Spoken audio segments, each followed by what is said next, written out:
Hi guys and good morning. All right, so I have a great word for you.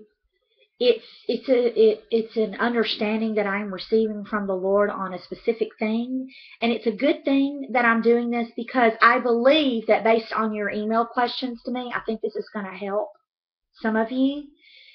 And the Lord, I woke up this morning with the Lord talking to me about several things, and this is one of them. And so you might think when I start talking that, oh, I already know this. Okay? Let me encourage you.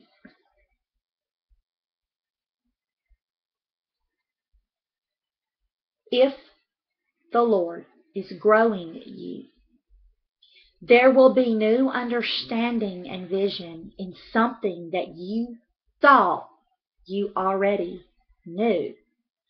Because in the Spirit there is growth and understanding. For myself, and I can speak for myself, I could read something 50 times, but when I read it the 51st time, the Spirit might open my eyes to something I've never seen. I would never have that experience had I not been willing. All I'm doing is encouraging you to be willing. All right. What I'm going to talk to you about has to do with the picture that the Lord gave me the other day of the pole with the mast and the sail. Right, here it is. Now, I've added the red cord, and I'm going to explain to you why. Okay. When I first started drawing this, the Lord showed me a dot or a starting place with a line and an end. This is a line segment. On it, I drew this sail. Now, I did not color this in because I meant the sail to be white. Okay. What the Lord was explaining to me here about the sail is that this is on top of the boat. A sailboat, hence the sail. All right. I want you to pay attention to what I'm saying.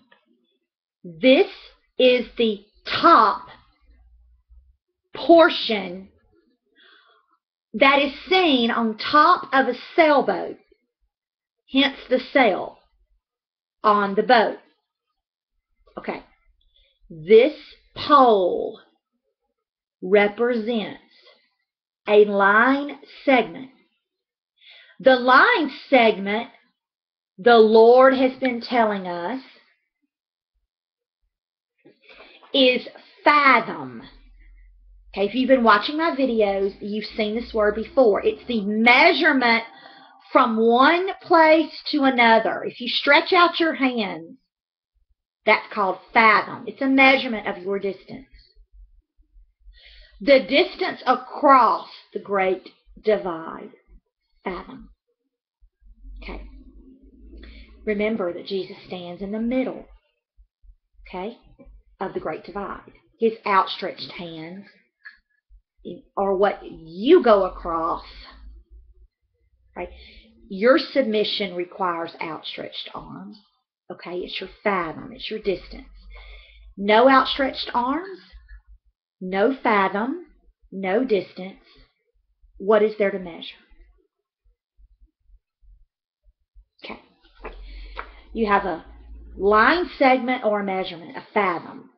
And it is also called a pole because it is the support for the sail. This pole is a support holding up the sail. Remember that. The sail is also a banner. It is also a flag. And if you've been watching my videos, you will know that we've talked about flag, banner, pennant, standard, the king's standard.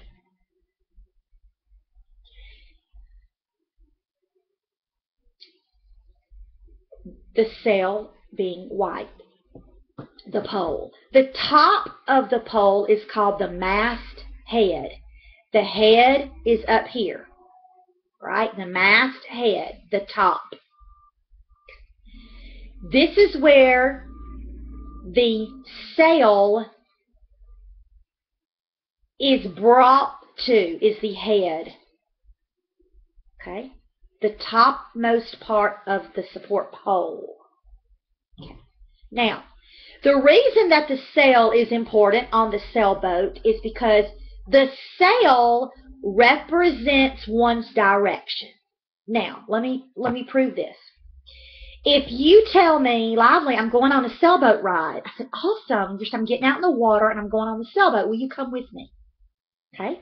We're going to go riding on a sailboat. Now, we get to the water, we get in the sailboat. We're sitting in the sailboat, you and I. We look up, and there's no sail.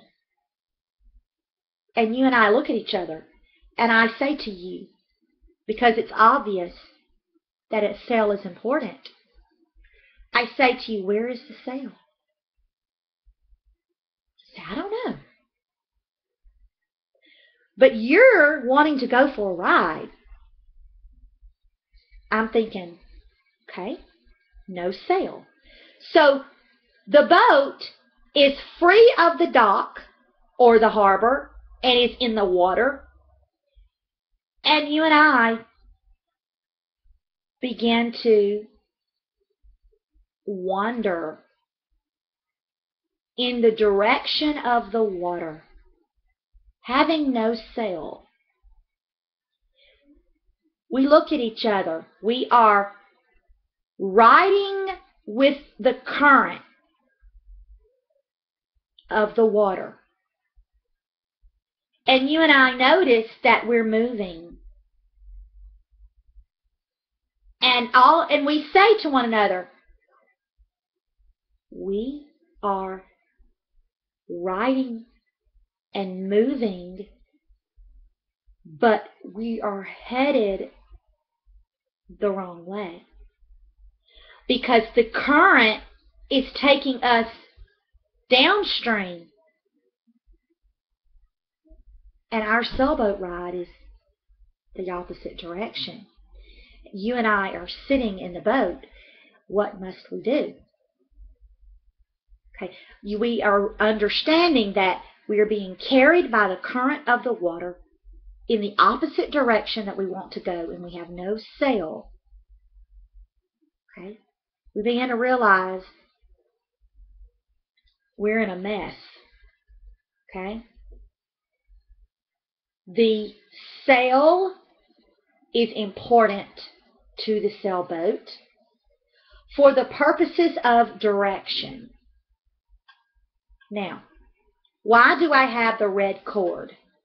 The red cord is symbolic of the red serpent. Yes, it is the serpent upon the pole. We're headed to Numbers 21. Go there with me. Numbers 21.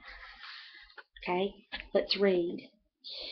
Then they journeyed from Mount Hor, H-O-R, by the way of the Red Sea, to go around the land of Edom. They're not going through Edom because it's a wicked place. Edom is Esau. Those people are wicked, and the Lord is taking them around Edom. And the soul of the people, the soul, S-O-U-L, the soul of the people became very discouraged along the way. Okay. And the people spoke against God and against Moses. Now let's stop right there. You and I need to look no further than our own individual lives, and you and I both know that when someone gets discouraged, what and who do they lash out at? All right? At someone. The easiest target is the one in charge. And the next target would be the one in charge of the one in charge. All right? Why? Because the motive of discouragement is to say, get me away from this, handle it. And that is exactly what the people were doing. They became discouraged because of their circumstances, yet they had just come from the Red Sea, and we know what happened there. The soul of the people became very discouraged. They lashed out at Moses and God. Why? There were their designated leaders. What are they discouraged, and what is their intent? Change. I don't like this place I'm in. I am very discouraged. Do something about this. And who do they want to do something about it? None other than Moses and God. And in their desire for a new set of circumstances, the ones that they want to do the change are the ones they are bitter against. Are you noticing? This happens in our own lives. And we're all guilty. And the people spoke against God and against Moses, saying, quote, "Why have you brought us up out of Egypt to die in the wilderness? For there is no food and no water, and our soul loathes this worthless bread." God had given them food, manna. They rejected the manna and loathed it. That's a very strong word, loathe. It's detest, abhor. Okay. It is now in their vision, based on what they're feeling, that God's support of them isn't to their liking. And they have no regard of thanks for giving them food to sustain their life. And they see what they have as worthless.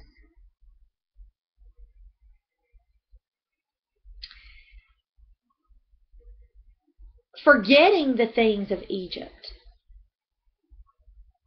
of being in bondage and in slavery and being beaten and working so hard for nothing, for very little. They have forgotten the days of old, are discouraged in their set of circumstances. So the Lord sent fiery serpents among the people, and they bit the people, and many of the people of Israel died. Now, why did the Lord send fiery serpents?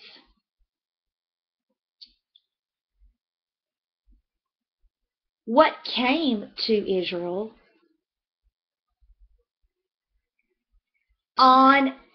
in the physical was reflected upon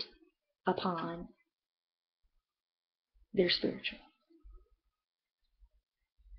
In other words, because of their grumbling and disobedience, the way God viewed them, He brought upon them in the physical the exchanged, mirrored view of their inside. And the biting from the serpent was an indicative response from them in their grumbling of Moses and God. Biting someone's head off, you've heard? Well, that's kind of what happened. All right? So, what came from it? Death. Therefore, the people came to Moses and said, "We have sinned, for we have spoken against the Lord. and against you. Well, it's good they recognize that, because they quarreled against Moses and God, and now they're saying, hey, we spoke against you and God. Okay, there's a recognition of what they did. Pray to the Lord that he take away the serpents from us. In other words, okay, we get the point. We're sorry for what we did. Now, can you please take the judgment away? So Moses prayed for the people.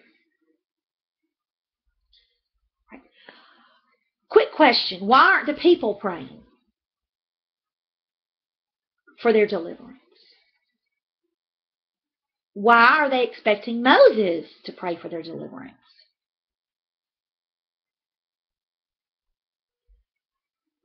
They're expecting the change to come through Moses, the one that they are fighting against, and they're in opposition of. And in their quest for change to the one they're in opposition of, deep down they believe that this person can change their circumstance. Now, if you take a look at that, you'll notice that that's indicative of a spiritual problem or lack of understanding of the way that things work in the kingdom. The Lord said to Moses, make a fiery serpent and set it on a pole. Okay, make a fiery serpent. Construct a fiery serpent. We'll take the real ones away, and we're going to put up an image on a pole, and it shall be that everyone who is bitten, when he looks at it, shall live. When he is bitten. When one is bitten, according to this, it is because of grumbling and complaining against the leader and God, both of which can change circumstances, but they both happen to be the one that is felt the bitterness toward, the discouragement. That is the bite. Okay? So Moses made a bronze serpent. Bronze means fiery. And put it on a pole, and so it was. If a serpent had bitten anyone, when he looked at the bronze serpent, he lived. Now, the red cord or the serpent on the pole. All right. Let's talk about red for a minute. Okay, let's talk about red. What we know red to be means ruddy, and we're back to Adam. Why are we back to Adam? Because Adam began red, and man is red or ruddy. And it is red or ruddy until it is transformed. So what does red mean? Well, red means flush. Yeah, it means flush. Okay, so I had a chance to look this up because flush or flushed, I was asking the Lord to show me more about this. And what he began to show me was that flush means perfect, faultless, and abundant. Now, if flush means these things, it also would mean that one is plentifully supplied. Now, we take a look at Adam, and we know as spirit as Adam was, that he was plentifully supplied in the spirit by God in the garden, as was Eve. in the definition of flush, you find the term a river running full, being even or level. Now, this spoke to me because you and I both know that we've been talking about our levels lately. So what the Lord began to show me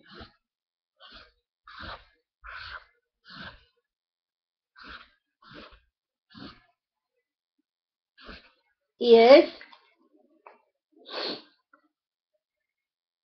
to be not level, not even, is the opposite of flush or red. Okay. This is a picture that the Lord began to show me, and He said to me, this is man shaken and scattered. Shaken and scattered. Scattered abroad. Right. There is no order in being shaken or scattered abroad. In the Spirit, we are to be made perfect or whole. This would be unperfect or unwhole. So then I asked the Lord, okay, then I want to see the other side.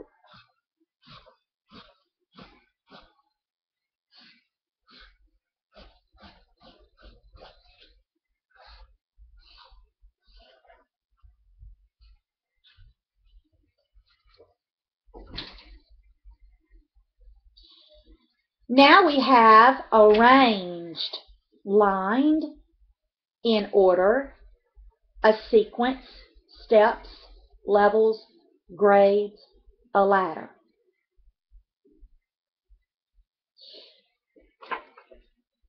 We have man scattered and uneven and shaken.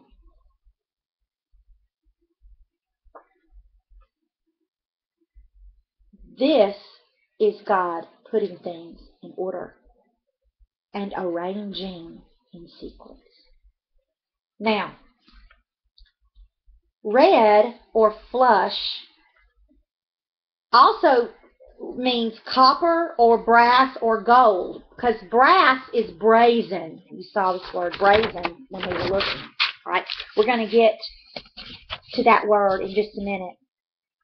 But what I want you to remember about flush, okay? Flush is flowing. Okay? It also means to fly suddenly or flash. Okay? Now, with flush and flash,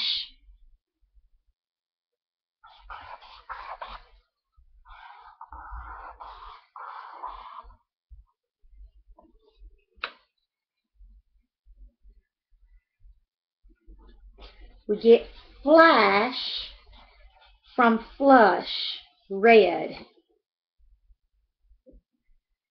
A river in full. All right? To cause to fly, to rush, to flow with force, a sudden movement. This. Okay?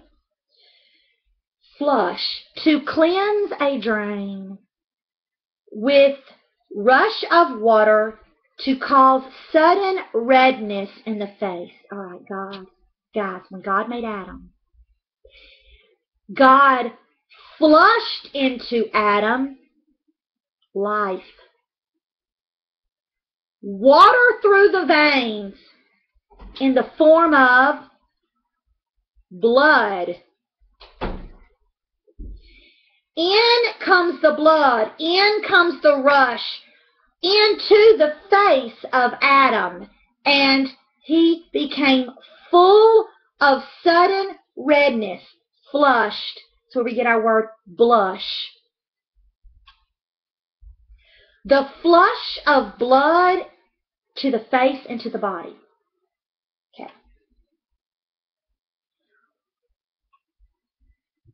the rush of blood into man's body means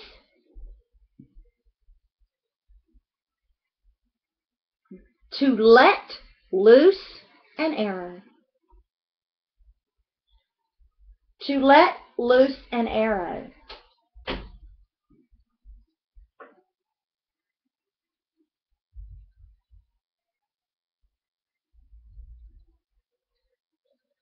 Vacate.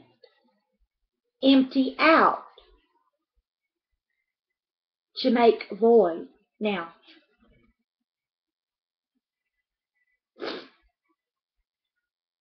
there's two sides to this, as always.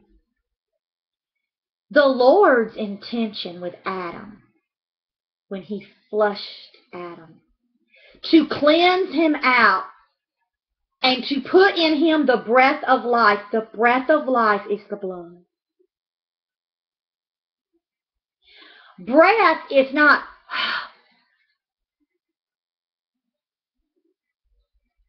it's blood. Adam had pumped in him water that became blood. The blood flushed the face. Its appearance now is blushed, hence pink.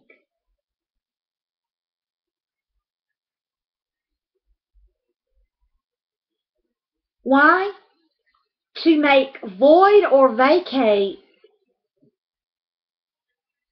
and void with the intent of God filling man up with him. But when God put the blood in, sin decided to take the blood out in destruction. God said, take this water that is blood and be life.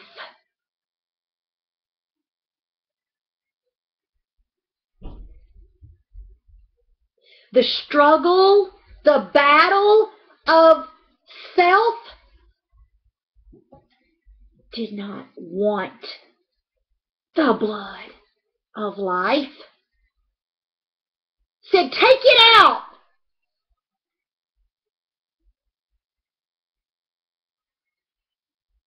To empty it out is when the hands of another have killed mankind to death with the spilling of blood upon the earth. That is Cain and Abel.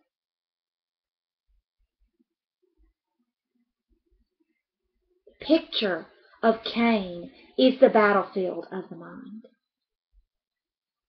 What God said, let me put in for you, Cain said, take it out, take it out. I want no blood, and I want no blood in him, my brother. And he killed him to release the blood. Why? The blood became the enemy.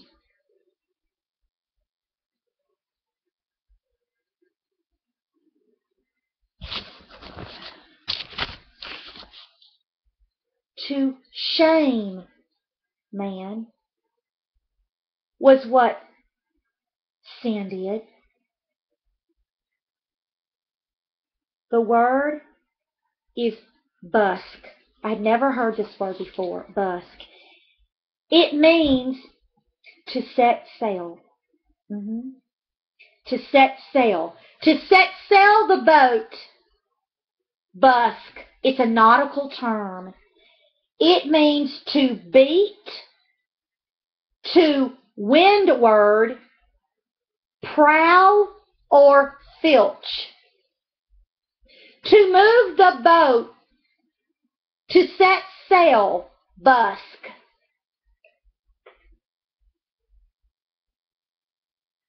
To beat.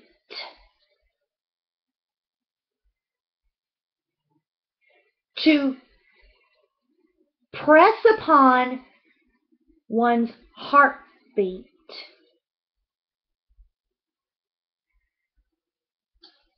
To whip.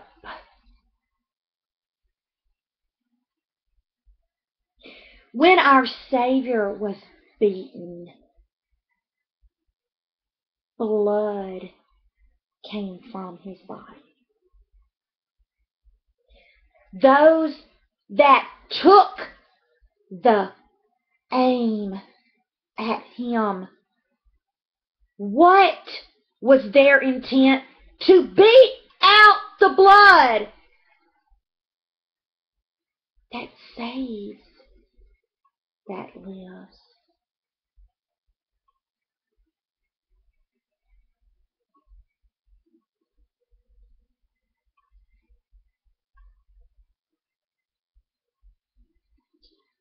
Whipped.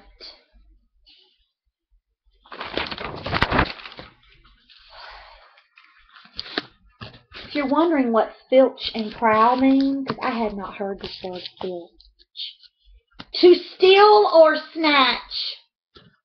To take as property. When the mind becomes the enemy, it seeks to snatch and steal and destroy the blood. Why? To take it prisoner, to take it captive, to take it as property. Devalue human life. Prowl. To plunder, to peel, to fleece, to tear or break. To move in search of, to prey, P-R-E-Y, on a victim with rave. Rage. Rave. Delirium, to be crazy. To be a wanderer. To frolic and daydream. To move around to others' companions. A straggler and swerving off the main road. Swiveling and stripping oneself naked, bare, unclothed. The stripping of the enemy in you that's leaving you bare and naked in your body and unclothed is shame. Your nakedness is none other than your recognition in your own mind, your consciousness, your imagination away from the truth.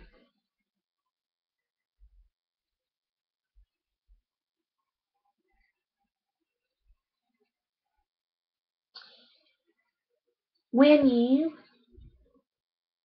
begin feeling,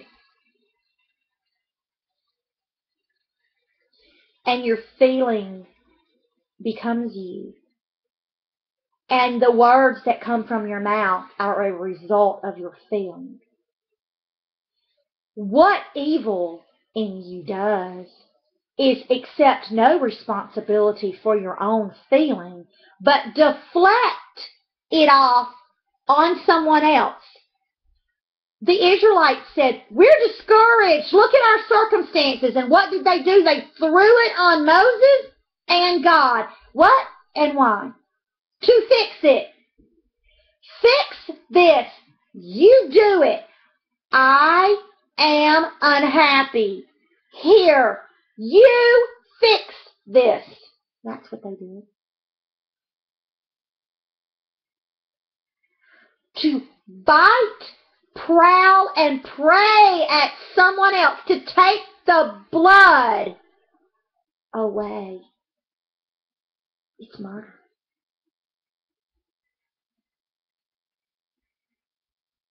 And we're all guilty.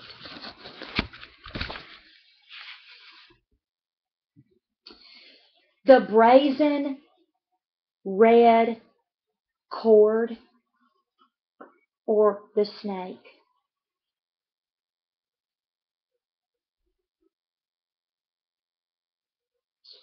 is the reflection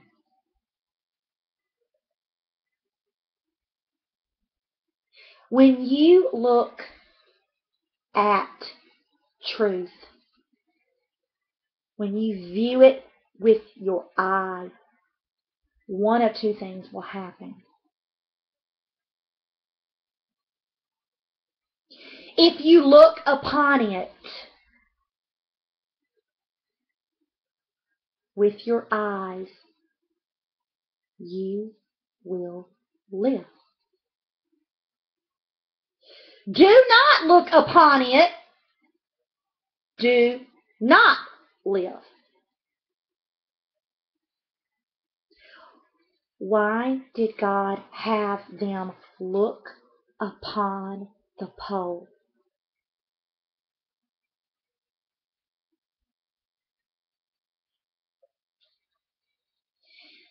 Because the truth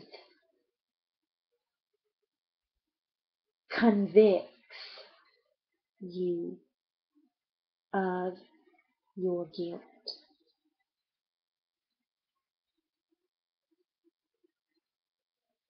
Reflection means to bend back or deflect an image or a copy or a picture or a portrait. You look upon the serpent because you are the serpent.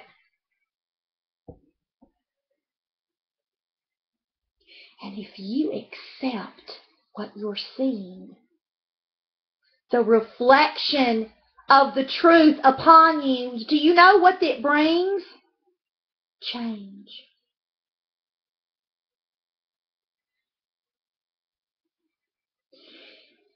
Under the word reflection came the word advisement. One who seeks counsel. Do you want to know why when you look upon the brazen, fiery serpent, you're seeing you on the pole?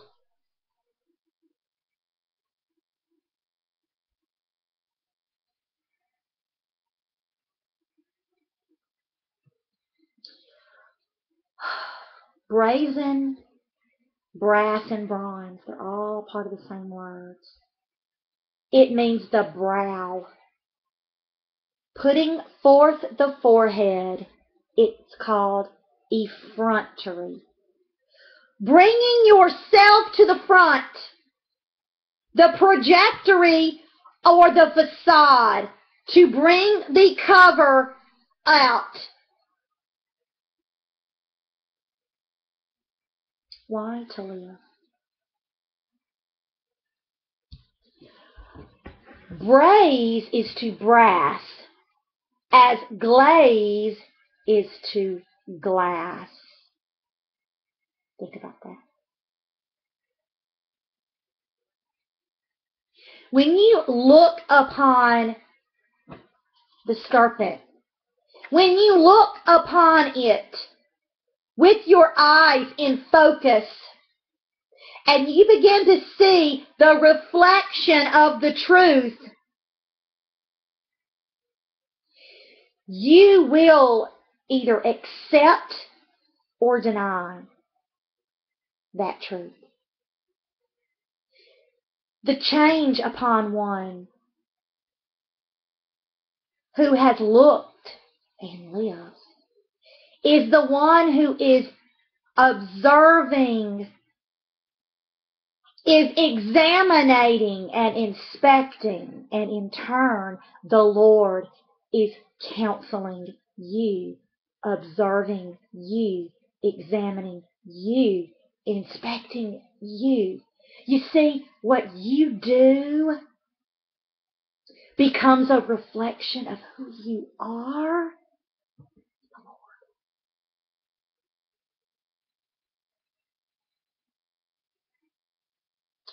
A copy or a picture. This is why when we look upon the Lord, we can become like the Lord. For those who do not understand reflection and do not accept it, can't fathom such a thing, measure it. To them, it's non-existent. That is rebellion. That is rebellion. Under the word reflection came idol, to turn over the mind from idolatry, to reflect upon yourself as a serpent. It's to identify that you have indeed become in your mind an idol, and you have a repentant heart, a desire for change. The reflection is revealing to you truth. And when you accept it, it changes you. No change, no reflection, no repentance, no observation, no looking at the red cord or the red serpent, no understanding of you. That equals death.